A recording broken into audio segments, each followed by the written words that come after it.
may be the greatest catch I've ever seen in my life. All right, guys, we talked about the wide receivers that we're following. We talked about the wide receivers that were rising. And we talked about the running backs that were falling. So now it's time to get to everyone's favorite video. And this is the running back skyrocketers after week 7. These are all guys that are seeing their value drastically increase based on their week 7 performances or the roles that they had in their offenses. And guys, remember, this is not necessarily a video me telling you to go out and trade for all of these players. Some of them may be trade targets of mine. Some of them may be guys that we are trying to sell high, because a reminder, it is all about the value. And these are just guys who saw their value increase, not necessarily saying that we're going to end up expanding our projections for them for the rest of the season. So keep that in mind, and let's get into these 5 running backs. But real quick, sorry guys, please, if y'all have not already, make sure you drop a like on the video. Make sure you subscribe to the channel. We started at 2,000 subscribers at the very beginning of the football season, and now we are skyrocketing ourselves up there, up the leaderboards. Please make sure you go down there and continue to support.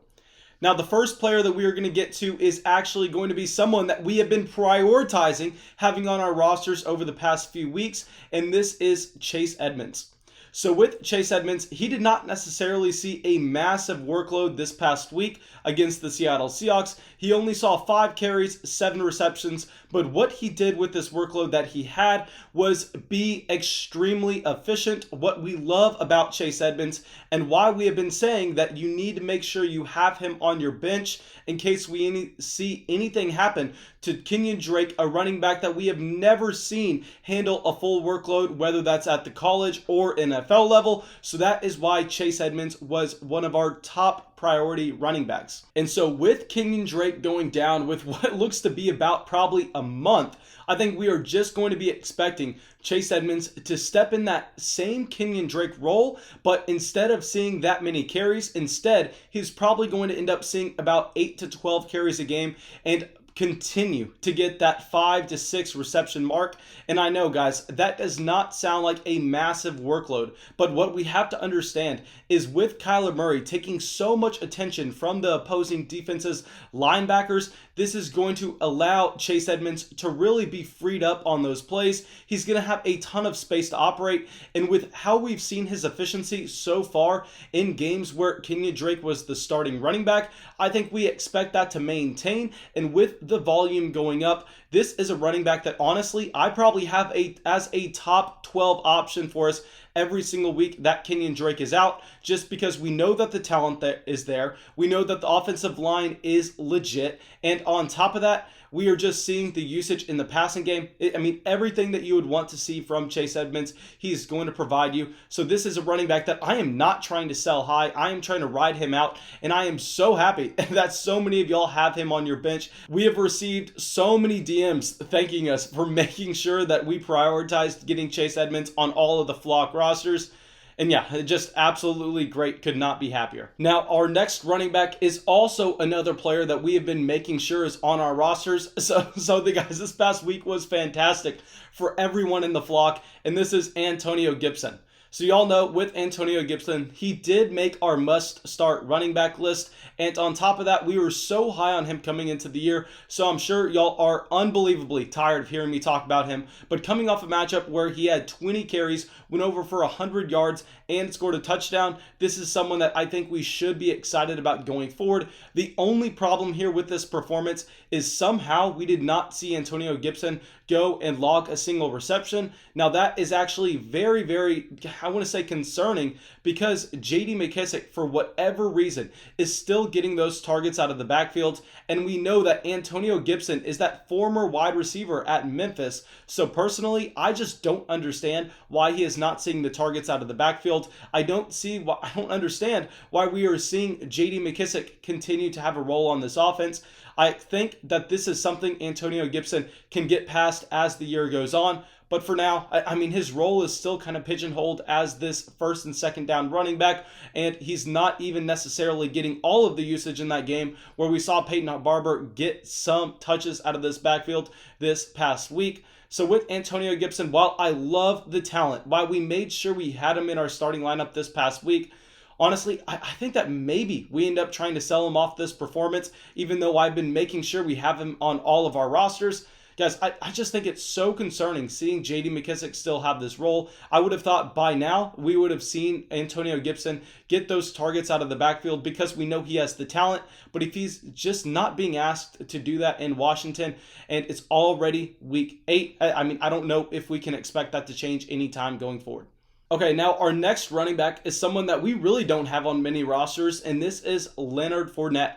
So y'all know with Fournette this entire offseason, I was kind of lower on him just because we were concerned about the opportunity that he was going to see in his offense. Then he transitions over to the Tampa Bay Buccaneers. It looks like this offense is going to be a lot more prolific than the Jacksonville Jaguars. Still, with Ronald Jones, he projected to be the running back 1 for the Tampa Bay Buccaneers. So we were really off of Leonard Fournette, but we cannot ignore what he did this past week, getting 11 carries for a total of 97 yards if you add in the receiving usage. And obviously that's not something that we're going to be trying to attack aggressively, but what is very exciting about his profile here is the 6 receptions that he saw this past week, completely evaporating Ronald Jones on third down, where we ended up seeing Leonard Fournette be that every down player for the Tampa Bay Buccaneers. Now, this is something that I don't think is going to go away right away. I think that if anything, maybe we end up seeing Leonard Fournette have his role increase on this Tampa Bay Buccaneers offense.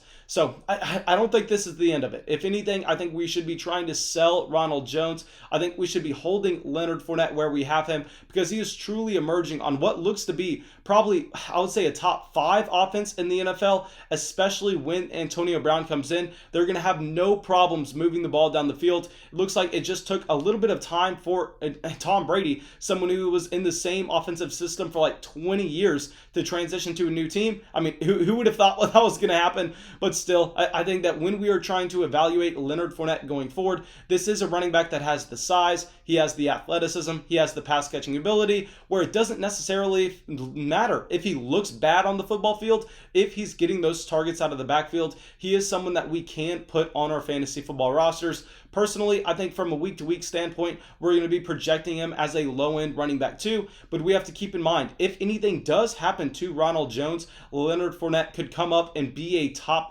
6 running back overall, and that is something that's extremely, extremely valuable. So right now, we are viewing him through the lens as a guy that has some standalone value, but probably also being the most premium handcuff running back in the entire NFL. Okay, now our next running back is someone that you would not think could rise any more in fantasy football value. I just think that we need to bring him up. We need to acknowledge the insane amount of usage that he has currently, and there is no reason why you would ever be moving him off of your roster, and this is Alvin Kamara. So I know this is kind of a weird place to put in Alvin Kamara in a skyrocketing running back video, but guys, we have not seen a running back outside of Christian McCaffrey have this type of role on his offense in, I would say, about 10 years. I mean, Alvin Kamara going out and repeatedly almost seeing triple digits in rushing and receiving yards is something that never happens at the NFL level. He did not even score a touchdown this week, and he was still able to jump up to the very top of fantasy football boards because of his 8 receptions. And this is something that I do not expect to change anytime soon. So guys, I'm really only mentioning him just because I think that this is a player that you cannot be lowering down your rankings whatsoever with Michael Thomas coming back. I know the immediate projections will make it seem like Alvin Kamara should be in line for less targets. Personally, I don't care. He has the talent. He's coming off a week where he saw 8 receptions, and he is just so efficient, where honestly, it looks like he was by far and away the best value in fantasy football drafts this year. Yes, he was going at about pick 4 or 5. Still, that was too low. This is someone that is seeing that CMC type usage. This is someone that's extremely, extremely efficient, and he is untouchable on your fantasy football roster. And if you could go and trade maybe an Ezekiel Elliott plus some to get Alvin Kamara, if you could trade a Devontae Adams plus a little bit to get an Alvin Kamara, that is something that I would love to do. Now, our last running back, this is another thing that everyone went out here, sent me the nicest DMs for. Thank y'all so much.